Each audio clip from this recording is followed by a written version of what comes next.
Let's face it, we are emotional beings, and that is a great thing.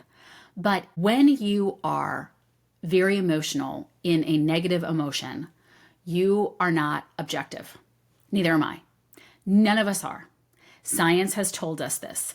We do not see things clearly when we are highly emotional with negative feelings or in strong judgment. And as much as we believe that we see something clearly, we don't. No one is exempt from this, not a single person. Whatever you are thinking, feeling, saying is going to be clouded by this highly intense emotion, and it's going to cloud your perception. The rub, of course, is that this highly intense emotional state is telling us that we have perceived everything absolutely perfectly, and we know everything is right the way that we think that it is. So it becomes this sort of loop, right? But let me tell you that believing that you perceive things perfectly when you are in a heightened emotional state is like believing that pizza doesn't have calories if you have it on vacation in Italy. It's just a fantasy. It's just something that our mind is telling us to make us feel better about doing whatever we're doing. Now, like I said, emotions are a huge part of our lives, and so that's why this is so important. I'm going to give you a great example. My kids were little. We have his, mine, and ours. And to say that I struggled with step parenting would be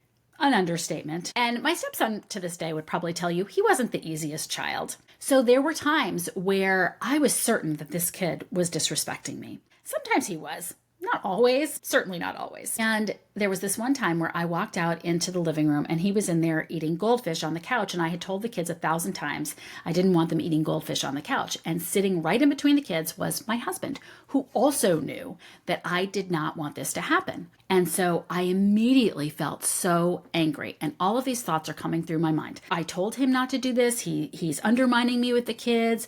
This kid is disrespecting me. All the things, on and on and on. I just felt absolutely enraged because of, obviously probably there had been a lot of things going on that had been leading up to that. So I went and I called my Al-Anon sponsor, and she said something that I never forgot. It's a common slogan in the Al-Anon rooms. I hadn't heard it before. She said, "Your serenity is the only emergency." Now, this felt like blasphemy to me because I was like, what are you talking about? There's an emergency going on out there. I'm being disrespected. My husband's undermining me. This is definitely happening because that's what my emotions were telling me. But what she was telling me is that the emergency was what was happening inside of me, not anything that was happening outside of me. Not what was happening in my relationships, not what was happening in the world. None of that was the emergency. The emergency was what was happening inside of me, and that I needed to redirect my attention there. And I got to tell you that at the time I was learning about neuroscience, and this is when I was so clear that we really are truly addicted to our emotions.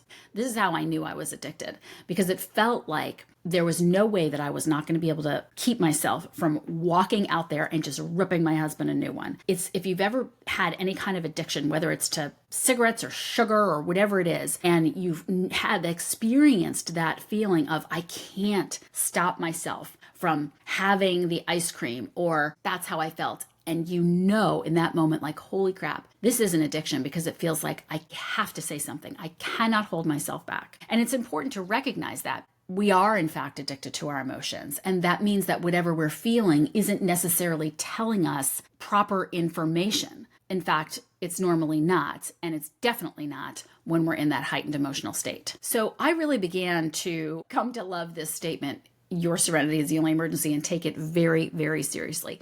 So let's break this down. When we're emotional, we're not thinking clearly. When we're emotional, we think that we're seeing everything accurately. When we're highly emotional, we're not able to take in new information or anybody else's opinions. When we are emotional and we do nothing about that emotion to shift it, we will behave out of those emotions, i.e. running into the living room and ripping my husband a new one.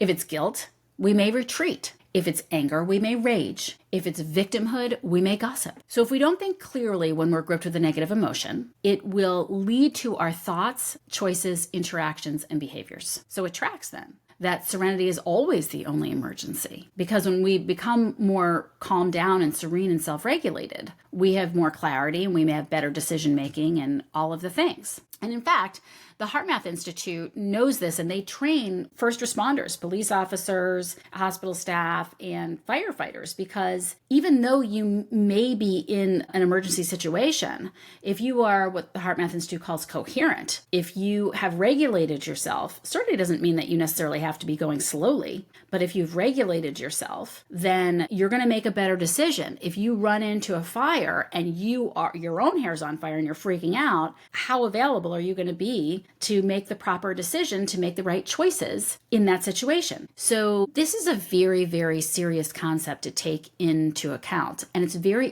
easy to know when you are dysregulated and feeling a really intense feeling, to know like, wait a minute, my serenity is the only emergency. I need to stop right now and do something to shift myself so that I know what to do next. So as I've kind of been peppering throughout this, the benefits to this practice are that you're going to make better decisions. You're not going to blow your household up or your relationships, right? Because when I would go charging out and, ripping people new ones, well, guess what would happen then? I'd be the bad guy. Everybody would be in a bad mood. They'd all be muttering to themselves and they'd all complain about me. And then I would end up feeling alone and isolated and on an island because my husband was siding with the kids, for heaven's sakes, right? So it's a pretty big deal. You don't blow your household up. That's the second benefit. Here's a really good benefit. You manage your health and your energy better. When we are expending these major, massive emotions and even the little emotions, we're draining energy. It takes energy to experience these emotions, and we pull energy from other areas of our body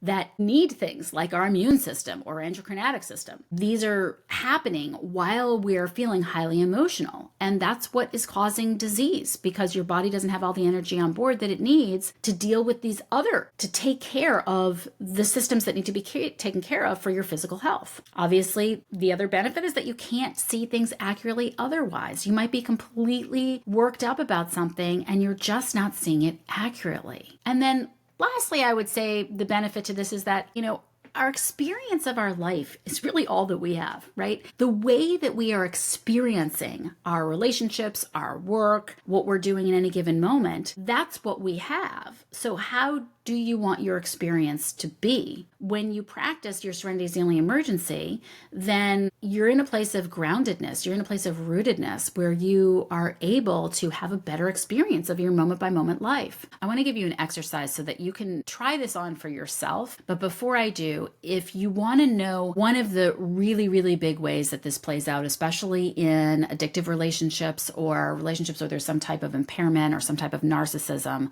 there's a video that I have where I talk about what I call the anger shame cycle. And you can check that out. Okay, so I wanted to give you a way that you can play with this yourself, because it doesn't really help if you trust other people. You really have to figure out for yourself, like, is this true for me? Now, I have heard it said that wisdom is a memory without the emotion attached. And so I want you to think about that. I'll give you a perfect example. In my TED Talk, I talk about how I spent a night in jail. And when that happened, I was highly emotional, right? I felt victimized. I felt humiliated. I felt rageful. And that went on for some time after, right? And I had no wisdom associated with that because I had a lot of emotion with it. I just continued to feel angry, victimized, and all of those things. And after a while, I did the work necessary to release some of that. And lo and behold, I started to feel compassionate towards some of the other people involved. But more importantly, I was able to see the lesson in it. And to this day, I will tell you that I will never regret that happened, because that's how I really experienced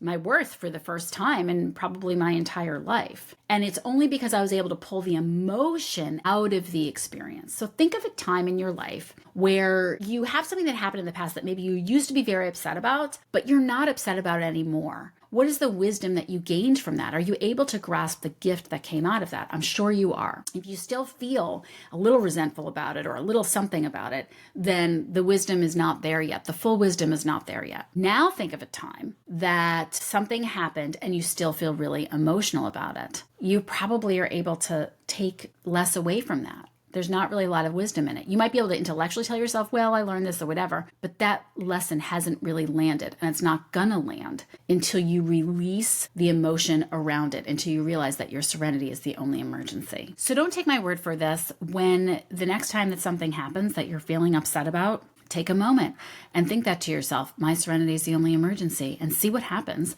and drop a comment in the chat and let us know.